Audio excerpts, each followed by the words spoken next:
All of you, good afternoon, students. Is everyone present? Should we start? Okay. So we were doing chapter number 15. Chapter number 15 कर रहे थे हम लोग natural phenomena. ठीक है?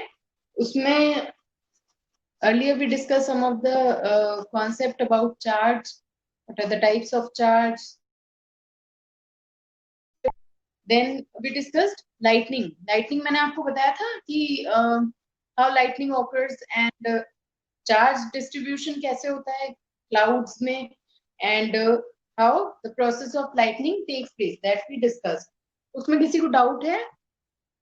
Is there any doubt regarding our previous class?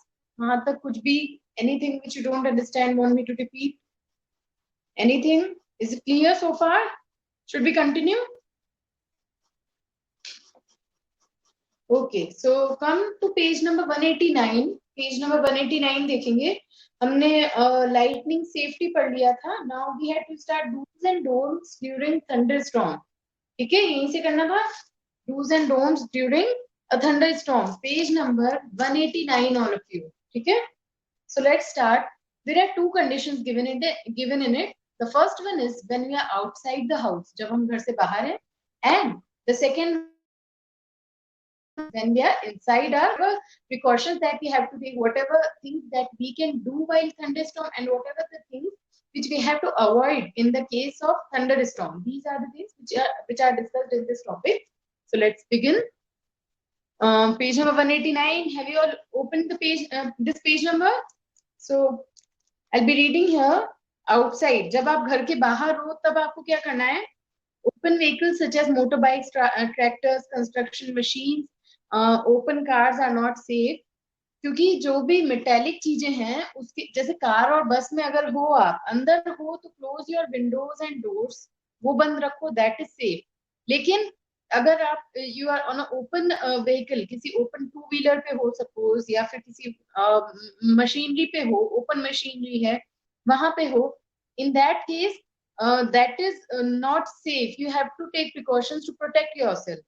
Then open fields, tall trees, shelters in park, elevated places do not protect us from lightning stroke. That means जो हम normally मानते हैं कि अगर बारिश हो रही है या कहीं पे बिजली कड़क रही है, लाइटनिंग जब हो रही है, so what do we assume that okay it's safe, stand near a tree, tree की शेड में खड़े हो जाओ, that will protect us. No, that is very harmful. मैंने आपको पहले भी बताया था. ठीक है, क्यों? क्योंकि ट्री जो है बारिश की वजह से गीला हो चुका है. ठीक है, so it attracts that electric charge. जो क्लाउड्स में नीचे जो चार्ज, ये पॉजिटिव चार्ज जो डेवलप हो रहा था, it tends to attract that charge and bring it towards the earth surface. तो चांसेस होते हैं कि पेड़ पे बिजली गिर जाए, है ना. So it's not safe to stand near a pole, stand near a tree, or to stay in open machinery, open vehicle for a long time during the case of lightning and thunderstorm. ठीक है, so carrying an umbrella is not at all good idea during thunderstorm. क्यों? क्योंकि umbrella में भी क्या है, ऊपर metallic tip होती है, नीचे मेटेलिक होल्डर होता है. So again it tends to attract that charge and it will cause it will give you a more prone condition towards that lighting falling on you. मतलब आप अम्ब्रेला पकड़े हो तो चांसेस हो सकते हैं कि बिजली आप पे गिर जाए. ठीक है, so you should avoid using umbrella. You should avoid standing near a tree. If you are on a two wheeler, then stay at a place, take a shelter in a building instead of taking close to a tree, close to a pool. Okay, so these are the things which we should do and avoid. Things like standing close to tall tree, pole, taking an umbrella. If you are in a forest, if in a forest, take shelter under shorter tree. जो छोटा पेड़ है उसके अंदर, उसके नीचे खड़े हो जाओ, instead of standing close to a tall tree. Okay, if no shelter is available and you are in an open field, stay far away from the trees. ठीक है, stay away from poles and other metal objects. metallic objects जो भी हैं, poles हैं या long tall trees हैं, उनसे दूर खड़े हो. ठीक है, क्योंकि वहां पे क्या है, बिजली गिरने की ज्यादा चांसेस होते हैं. And don't lie on the ground, क्योंकि if you are lying on the ground तो क्या होगा, कहीं पे भी आपका एरिया इतना बढ़ जाएगा, तो there is a high probability कि लाइट इतने एरिया में तो और ज्यादा प्रोबेबिलिटी बढ़ जाएगी ना, तो इसलिए do not lie down, instead of that sit in the spotted position, spot position में बैठ जाओ जैसे कि ये बैठा हुआ है, and bend your knees and put your head and arms on the knees, इस तरीके से खुद को कर लो, ठीक है। This position is basically providing you the smallest possible structure, जिस तरीके से आप खुद को इस तरीके से बेंड कर लोगे, you will be in the smallest possible structure of your body itself, है ना। तो क्या होगा, बिजली गिरने की चांसेस कम होंगे वहां पे। Is that clear?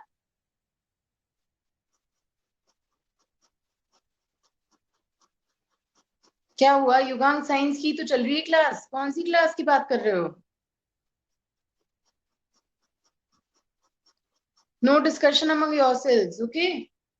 Mohit, trees पे लाइटनिंग इसलिए हो सकती है कि जैसा मैंने बताया, बारिश अगर हो रही है तो ट्री गीले रहेंगे, पे पत्तियां उसकी गीली रहेगी, तो क्या होगा, पानी इजीली रेजिस्टेंस कम कर देता है, मतलब पानी में से करंट इजीली फ्लो हो जाता है, तो वो जो चार्ज है वो अट्रैक्ट हो जाएगा और उसपे लाइटनिंग होने की ज्यादा चांसेस रहेंगे। Mohit, is your doubt clear? Yes और no? Page number 189, Aditi, page number 189। Is it clear? यहां तक सबको समझ आया? यस और नो, ऑल ऑफ यू? ठीक है, अगर ओपन एरिया में हो, किसी व्हीकल पे हो, क्या क्या कंडीशन है उसके अकॉर्डिंग देखना है।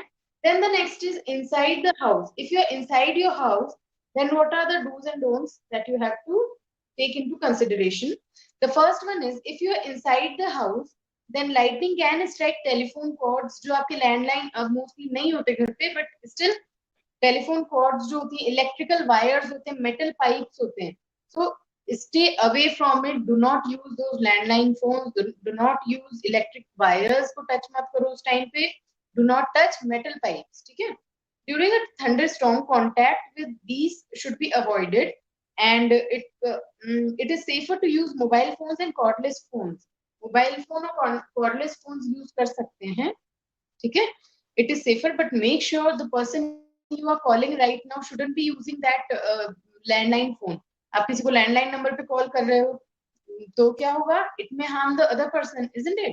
So make sure you are not doing that. Just use your mobile phone if you have to make a call, and make sure the other person is also using a mobile phone or a cordless phone, ठीक है।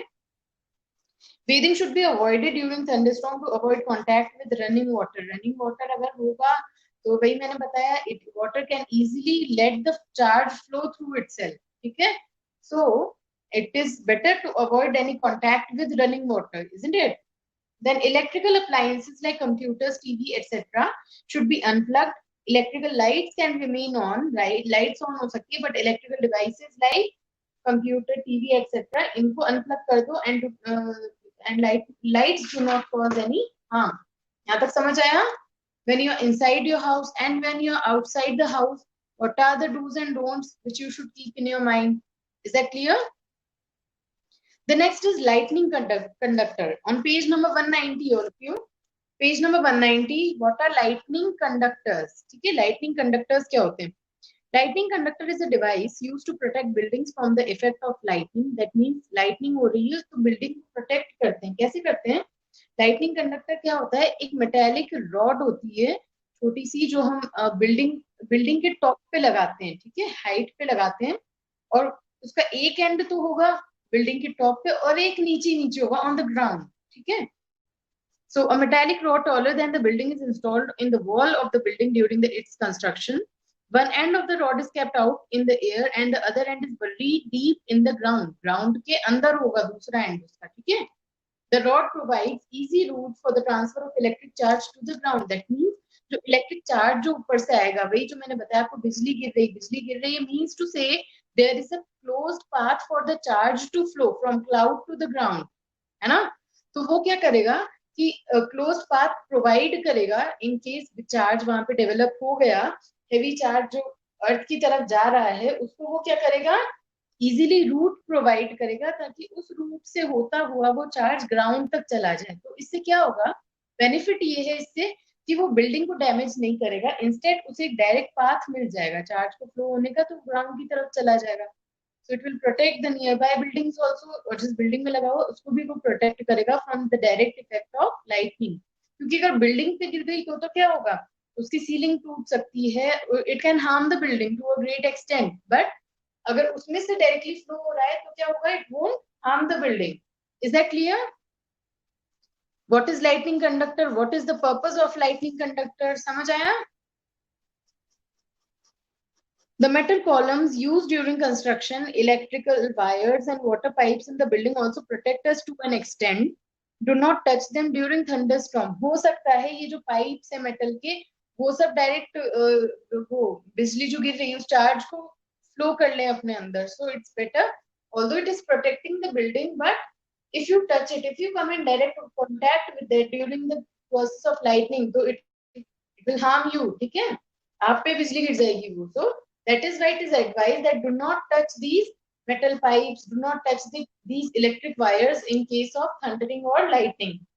यहाँ तक समझ आए? Is that clear? All of you, yes or no? Ishika, lightning conductor क्या है? एक metal rod है जो हमने ऊपर लगाई है, ठीक है, बिल्डिंग के ऊपर लगाई है. वो क्या कर रहा है? It is allowing the charge to flow through itself. एक एंड उसका एयर में, एक एंड उसका ग्राउंड में है. चार्ज उसमें से फ्लो हो जाएगा तो बिल्डिंग बच जाएगी बेसिकली, उस पे वो चार्ज नहीं गिरेगा. ठीक है, जो लाइटनिंग है it won't affect that building. Is that clear? अब समझ आया? Is it clear now? That is the purpose of lighting conductor. So it is nothing, it's just a piece of rod. ठीक है, rod का ही piece है वो. Now the next is earthquake. Earthquake क्या है? It is another natural calamity. Natural calamity है ये. It क्या हुआ? आवाज नहीं आ रही क्या? Class, am I audible?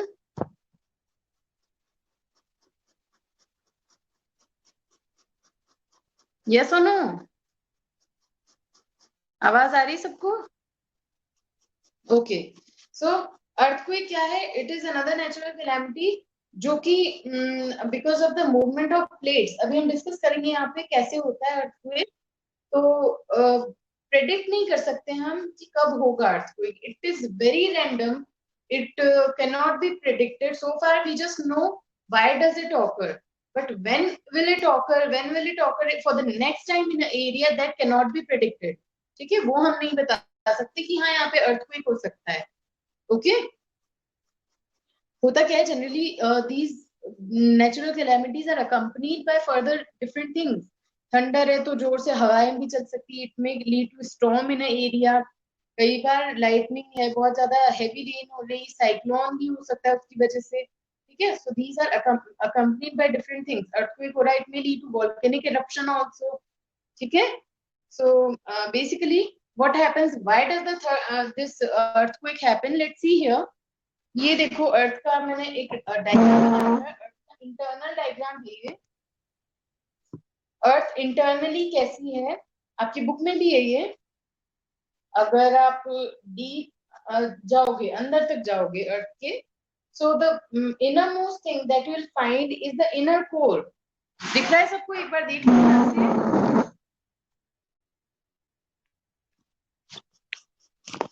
देखो एक बार ये डायग्राम को, मैंने इसमें there are 4 labels. The inner core which is the inner most part, then there is outer core है उसका, and mental.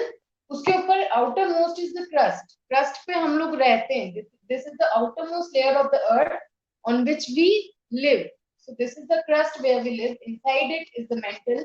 Inner mental, outer mental भी होता है. I have made it into a single category which is mental itself.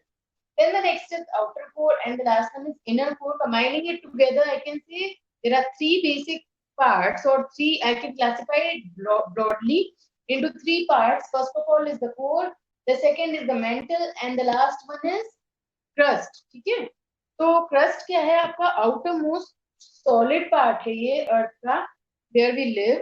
ठीक है, non uniform thickness होता है, मतलब कहीं पे ज्यादा थिक हो सकता है, कहीं पे पतला हो सकता है, वो नॉन यूनिफॉर्म रहेगा.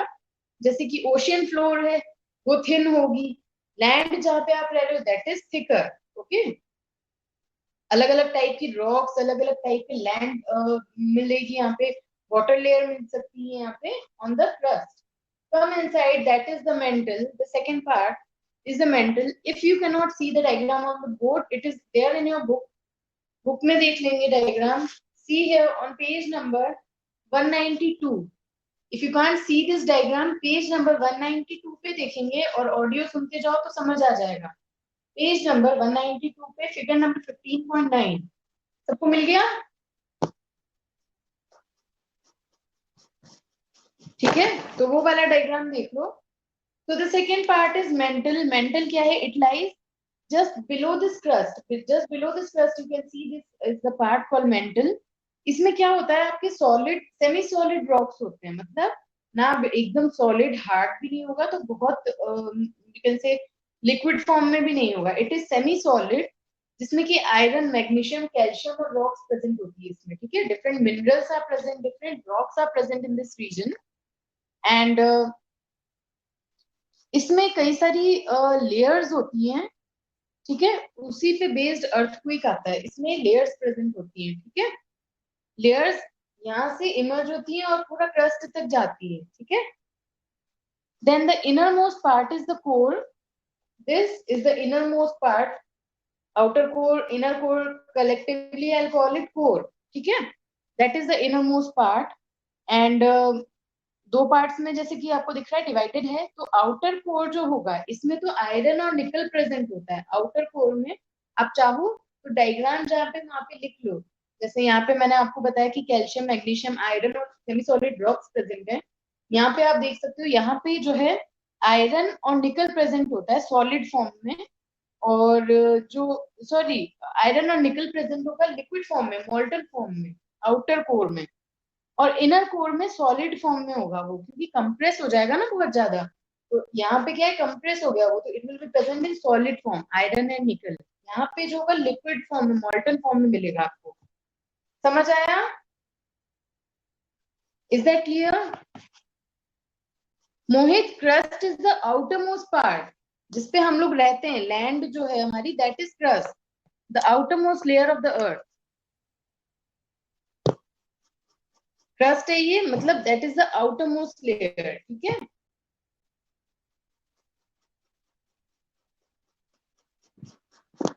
क्रस्ट क्या है? आउटर मोस्ट लेयर है। देखो आवाज अटक रही है, in case if you are not able to understand I repeat it, मुझे बता देना तो मैं रिपीट कर दूंगी। ठीक है, आउटर मोस्ट लेयर जो है अर्थ की, दैट इज क्रस्ट, लैंड जो होती है जिस पे हम रहते हैं। ठीक है, that is the part of crust, वो क्रस्ट का पार्ट है। मोहित समझ आया?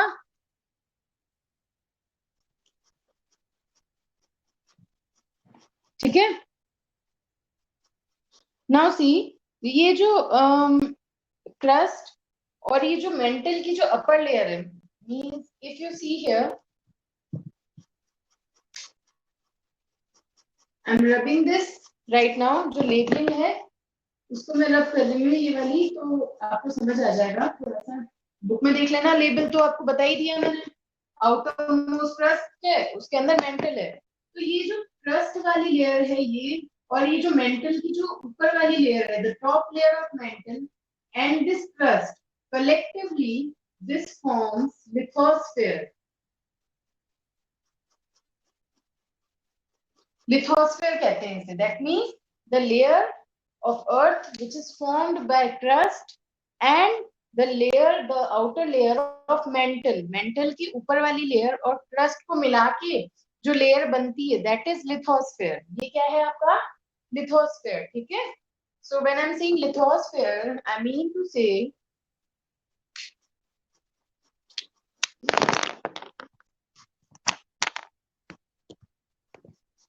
ठीक है, lithosphere means,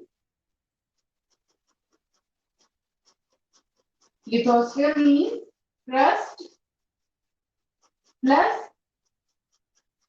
outer layer of mantle, mantle की outer layer। ठीक है, that is lithosphere, उससे बनता है क्या? lithosphere। तो क्या होगा, ये जो lithosphere होता है ये एक सिंगल पीस नहीं होता, it is made up of different layers, ठीक है, प्लेट्स से बना होता है, ये फ्रेगमेंटेड होता है, divided, it is divided into different layers, जैसे ये एक प्लेट है, दूसरी प्लेट ये है, इस तरीके से प्लेट्स में सेक्शंस में डिवाइडेड होता है। सपोज अगर अच्छा यहाँ पे देखो, ये मैं रब कर देती हूँ, ये अर्थ का पार्ट, ये ध्यान रखना, बाकी तो राउंड है ही, आपको पता है। So I am rubbing this section, ठीक है, ध्यान रखना, अर्थ का इंटरनल है ये व्यू। तो मैं क्या बता रही थी, हाँ, suppose this is lithosphere from the top, अगर आप देख रहे हो तो ये अलग अलग प्लेट्स का बना होता है, not directly made up of a single piece, इस तरीके से it is made up of different plates. इनको हम बोलते हैं क्या, टेक्टोनिक प्लेट्स, क्या बोलते हैं इसको, tectonic plates, tectonic plates, tectonic plates कहते हैं इनको हम। ये प्लेट्स मूव करती रहती हैं, ठीक है, one place to another move करती रहती हैं। अब क्या होगा, ये प्लेट से मूव कर रही, these are very large, so movement is not that significant, but ये मूव करती रहती हैं। अब क्या होगा, इस तरीके से सपोज ये मूव कर रही है प्लेट्स, ठीक है, if they collide with one another, या इस तरीके से कोलाइड कर गई या ओवरलैप कर गई, ये इधर ये इधर, इस तरीके से it tends to overlap each other या कोलाइड कर गई, तो क्या होगा, सरफेस पे डिस्टरबेंस आ जाएगा ना। Suppose these are the few things, ये क्रस्ट है, ऊपर ही ऊपर क्रस्ट है, this is the mantle, together it forms lithosphere. किसका बना हुआ है ये, प्लेट का, मतलब ये लिथोस्फीयर में अलग अलग प्लेट्स हैं। अब ये देखो, मैंने यहाँ पे कुछ चीजें रख रखी है, लेट अस सपोज ये दो मैंने रख रखे हैं, ऑब्जेक्ट्स हैं, ये नॉर्मल बिल्डिंग है सपोज, जो ये प्लेट्स के ऊपर है क्रस्ट पे। अब क्या होगा, अगर ये मूव कर रही है, slight movement, that's okay, but if they collide या if they run over one another, if they overlap, तो क्या होगा, ये बिल्डिंग कोलैप्स हो जाएगी ना, गिर जाएंगी ये बिल्डिंग, कैसे भी गिर जाएगी, इधर है सपोज इस तरीके से, ये कोलाइड हुई, ये गिर गई। सो that is the reason of earthquake, due to the collision or due to the overlapping or due to the movement of these tectonic results in earthquake. Is that clear? The movement of these plates result in earthquake. Na sirf earthquake, it may lead to volcanic eruption, it may lead to tsunami also. ठीक है, क्योंकि अगर ये tectonic plates suppose C है या ocean है, समुद्र है, उसके नीचे अगर हो रही है, उसके नीचे जो लैंड है, सी है, सी बेड जो होता है ना, वहां पे जो लैंड है, वहां पे ये मूवमेंट हो रहा है, तो भी क्या होगा, वाटर एकदम से डिस्प्लेस हो जाएगा and it may lead to tsunami. Then the next case is, कोई माउंटेन एरिया है, वहां पे हो रहा है, तो क्या होगा, वोल्केनिक इरप्शन हो जाएगा। So ultimately, the movement of these tectonic plates leads to earthquake. It may lead to volcanic eruption or tsunami or a combination of these things. यहाँ तक समझ आया सबको? Is this clear to all of you? क्यों हो रहा है? अर्थ का स्ट्रक्चर कैसा है? Then what results in earthquake? Earthquake क्यों हो रहा है? What are these tectonic plates? What is lithosphere? Have I made it clear? Okay. So now यहाँ पे कुछ see here, ये रिकॉर्ड्स दे रखे हैं, जैसे 2005 में कश्मीर एरिया में, नॉर्दर्न कश्मीर में ये अर्थक्वेक आया था, that caused a major disturbance in that area. Similarly यहाँ पे ये गुजरात में आया था, भुज में, in 2001, it cause major destruction, बहुत ज्यादा डिस्ट्रक्शन हुआ था ड्यू टू दिस अर्थक्वेक, ठीक है।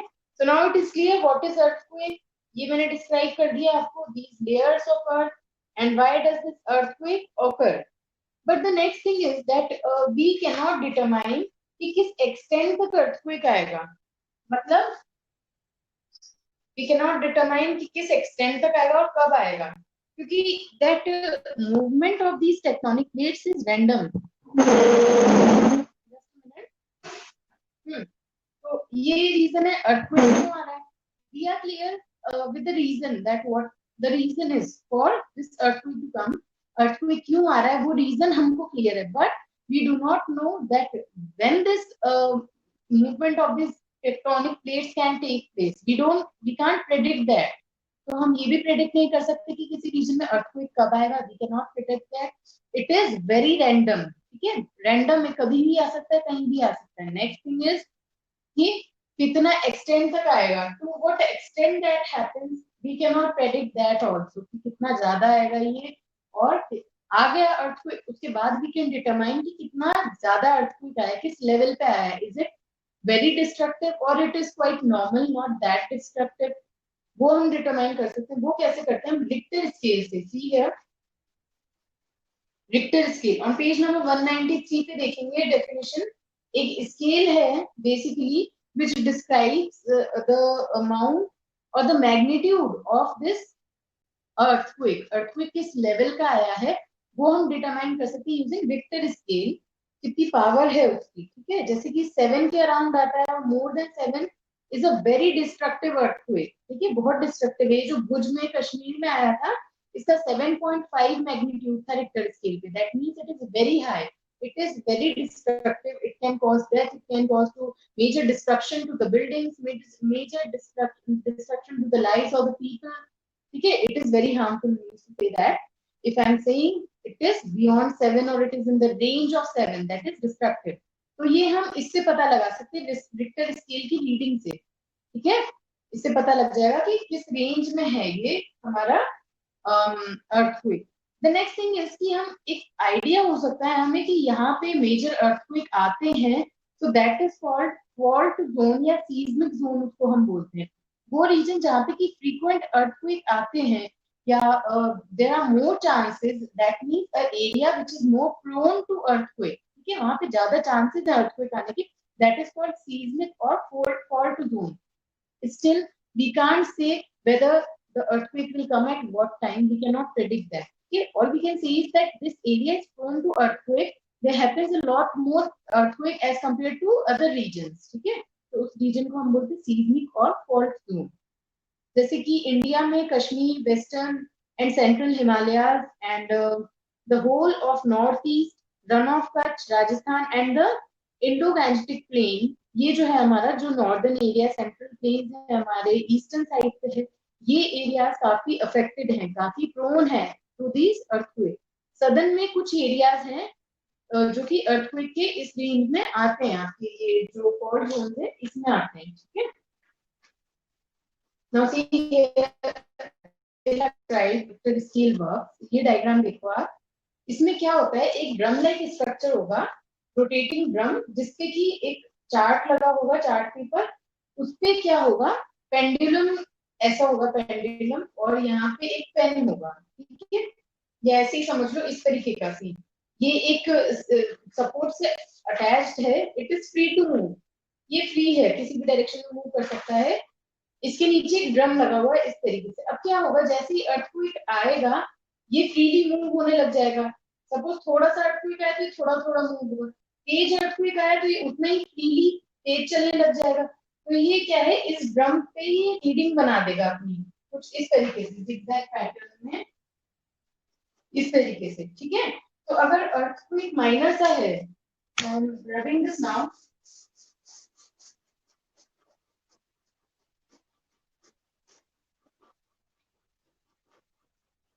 If at all it's a minor earthquake है तो वो क्या करेगा, फ्रीली मूव करेगा. तो थोड़ी थोड़ी इस तरीके से बना देगा. मतलब जो ये zigzag पैटर्न है छोटा छोटा पैटर्न बना देगा. So we can say okay it is a minor earthquake. लेकिन अगर मेजर है, मेजर होगा तो क्या करेगा, वो बड़े बड़े मार्क्स बना देगा इस तरीके से. I hope it is visible और you can see in your book. इस तरीके से बड़े पैटर्न बना देगा, which shows that the earthquake was a severe one. जितने ज्यादा बड़े मार्क्स उतना severe है earthquake. ठीक है, so from that we can determine the magnitude कि comparatively किस magnitude का है ये, तो कितना harm करेगा. Now the next thing is that it is not linear. मतलब अगर किसी earthquake का magnitude 2 है तो इसका मतलब ये नहीं कि जो magnitude 4 होगा वो उसका डबल डिस्ट्रक्शन करेगा. It can be 100 times more. ठीक है, तो यहाँ पे देखो कि अगर किसी का मतलब अगर 2 मैग्नीट्यूड किसी का बढ़ रहा है, that means it is 1000 time more destructive. ठीक है, तो अगर 4 है, किसी कोई अर्थक्वेक का मैग्नीट्यूड 4 है तो अगर जो 6 मैग्नीट्यूड का अर्थक्वेक होगा उसका 4 वाले के कंपैरिजन में डिस्ट्रक्शन 1000 टाइम्स होगा. Is that clear? It is not linear. That destruction will not be just double of it. It will be 1000 times. ठीक है? So this is the working of your this Richter scale. वो determine करेगा what is the magnitude. The next is epicenter या focus जिसे हम बोलते हैं कि एक क्या होता है एक रीजन में जहां पे कोलिजन हुआ प्लेट्स का वो होता है उसका सेंटर. वहां से वेव्स जनरेट होती है और वो वेव्स स्प्रेड होती जाती है दूर तक. ठीक है. सपोज इस तरीके से आया तो पूरा इस तरीके से मूव कर जाएगा सब जगह दूर तक in the form of a wave. वो अर्थक्वेक वेव्स होती हैं. आफ्टर तो वो सीस्मिक वेव स्प्रेड होती जाएगी सब जगह और सराउंडिंग रीजन्स में अर्थक्वेक आ जाएगा. तो एक सेंटर से इमर्ज होता है और वो स्प्रेड हो जाएगा सब जगह. That is how the earthquake destructs a huge amount of area, covers a large amount of area. समझ आया ये सबको? जो बीच में फोकस है उसका जहां पे सेंटर है अर्थक्वेक का दैट इज द एपिसेंटर जहां पे मेन कोलिजन हुआ है. समझ आया यहाँ तक सबको? Is that clear? Any doubt students? Then there is last topic which is protection against earthquake that we'll do in the next class. इसको हम next class में continue करेंगे. यहाँ तक सबको समझ आ गया? Okay, so read this chapter thoroughly. इसको पूरा read करना. If there is any doubt, we will consider it in the next class. Next class में पढ़ेंगे. इसको अच्छे से read करना. अर्थ के जो parts हैं, जो मैंने आपको बताया, उसको thoroughly read करना. Okay? So have a nice day, all of you. Thank you. Thank you, class.